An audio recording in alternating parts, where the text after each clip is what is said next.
Hello friends, please like and subscribe my channel easy learning. आज का जो हम टॉपिक करने जा रहे हैं वो है RDBMS। RDBMS को हम रिलेशनल डेटाबेस मैनेजमेंट सिस्टम भी बोलते हैं, रिलेशनल डेटाबेस मॉडल भी बोलते हैं। इसमें जो हमारा डेटा होता है वो टेबल्स की फॉर्म में क्या होता है, स्टोर होता है। एक तरह का कह लो आप स्ट्रक्चर ही है जिसमें हम अपना डेटा को स्टोर करते हैं। इसमें हमारा जो डेटा है वो टेबल्स की फॉर्म में स्टोर होता है। जो रिलेशनशिप होते हैं वो भी हम टेबल्स की फॉर्म में क्या करते हैं, स्टोर करते हैं। रिलेशनशिप मीन्स दो टेबल्स में जो आपस में जो कनेक्टिविटी है उनको भी किस फॉर्म में स्टोर करते हैं, टेबल्स के फॉर्म में। सो RDBMS जो इंट्रोड्यूस किया गया था उसको इंट्रोड्यूस करने वाले कौन थे, EF code. So RDBMS is introduced by EF code. ये किस मॉडल के बेस पे है, रिलेशनल मॉडल पे। रिलेशनल का हमारा मतलब होता है टेबल, जिसमें हमारा डेटा टेबल्स की फॉर्म में होता है, उसको हम रिलेशन भी कहते हैं। टेबल का दूसरा नाम क्या है, रिलेशन। सो इसकी हम कुछ टर्म्स करने जा रहे हैं।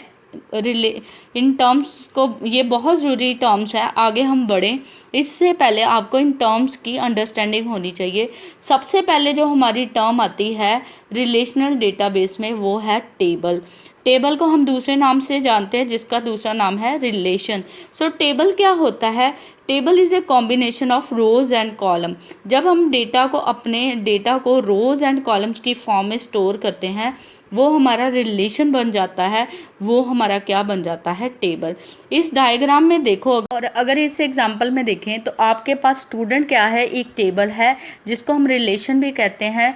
टेबल क्या होता है, जिसमें हम अपना डेटा रोज़ एंड कॉलम्स की शेप में क्या करते हैं, स्टोर करते हैं। तो इस पूरे रोज़ एंड कॉलम को एक नाम दिया गया है जिसका नाम है स्टूडेंट। स्टूडेंट हमारा क्या है, एक टेबल है जिसमें स्टूडेंट की ID है, उसका नाम है और उसका क्लास है। So this is known as a table. Second जो टर्म आती है वो है हमारी एट्रीब्यूट। जो कॉलम्स होते हैं, कॉलम्स या एट्रीब्यूट्स का दूसरा नाम क्या होता है आपका, कॉलम।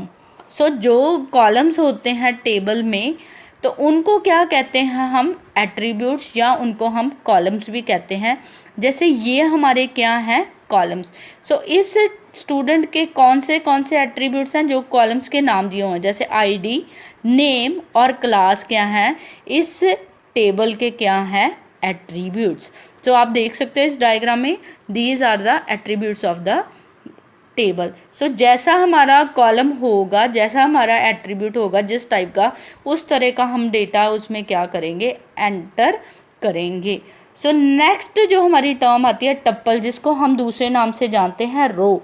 सो ये जो डेटा है पर्टिकुलर एट्रीब्यूट्स के कॉरस्पॉन्डिंग, ये जो हमारी रो है वर्टिकल, सो इसको हम क्या कहते हैं, टप्पल भी कहते हैं, इसको हम रो भी कहते हैं। जैसे 100A and 8th is our row, 101B and 8th is our row. So ये जो हमारी लाइंस आ जाती हैं वर्टिकल फॉर्म में, इनको हम क्या कहते हैं, रोज भी कहते हैं और टप्पल्स भी कहते हैं। डोमेन हमें क्या बताता है, रेंज बताता है कि इस पर्टिकुलर कॉलम की क्या रेंज है। सो अगर इसमें देखो आप, डोमेन एक तरह का कह लो, आप कंस्ट्रेंट भी लगा सकते हो। डोमेन हमारी किस पे चलती है, कॉलम पे चलती है। सो इसमें अगर ID अगर देखो, इस कॉलम की रेंज क्या है, 101 to 104। सो ये हमारी क्या हो गई, domain. So this is the range for any table. So जो डोमेन है हम कहाँ पे लगाते हैं, किसी भी कॉलम के ऊपर। उसके बाद जो नेक्स्ट टर्म आती है डिग्री। डिग्री होती है नंबर ऑफ कॉलम्स।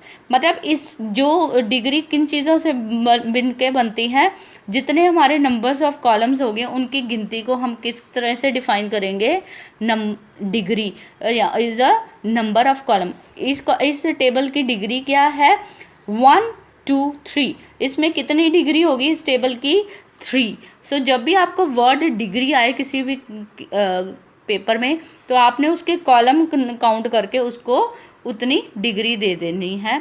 उसके बाद आ जाती है cardinality. Cardinality of a table. So cardinality related जो होती है टर्म वो किसके साथ होती है, नंबर ऑफ रोज। सो इस टेबल में मेरी कार्डिनलिटी इज इक्वल टू 5, इसमें नंबर ऑफ रोज क्या होती हैं, 5। So these are some important terms in RDBMS। कई जगह आपका टेबल वर्ड यूज़ होगा, कई जगह आपका रिलेशन यूज़ होगा। सो फॉर एग्जांपल, सो इन टर्म्स को बहुत ज़रूरी है करना। So these are our terms for RDBMS। I hope you like my topic. Please like and subscribe my channel Easy Learning. Thank you very much.